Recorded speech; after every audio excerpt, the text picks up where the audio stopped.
ஆகவே ஆபிராம் தன் மனைவியுடனும் தமக்குரிய எல்லாவற்றுடனும் எகிப்திலிருந்து நெகேபை நோக்கி சென்றார். அவருடன் லோத்தும் சென்றார். அப்பொழுது ஆபிராம் கால்நடைகளும் வெள்ளியும் தங்கமும் கொண்ட பெரிய செல்வராக இருந்தார்.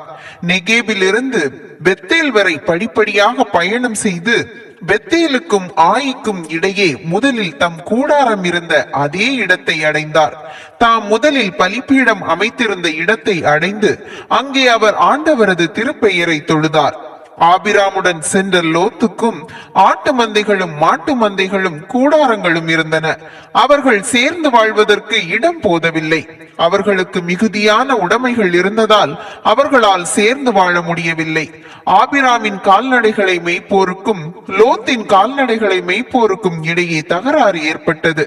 அப்பொழுது கானானியரும் பெரிசியரும் அந்நாட்டில் வாழ்ந்து வந்தனர். ஆபிராம் லோத்தை நோக்கி, எனக்கும் உனக்கும் உன் ஆட்களுக்கும் இடையே பூசல் ஏற்பட வேண்டாம், ஏனெனில் நாம் உறவினர். நாடு முழுவதும் உன் கண் முன் இருக்கின்றது அல்லவா?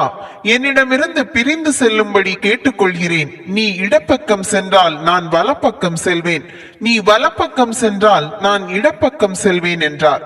லோத்து கண்களை உயர்த்தி எங்கும் நீர்வளம் சிறந்திருந்த யோர்தானின் சுற்றுப்பகுதியை கண்டார்.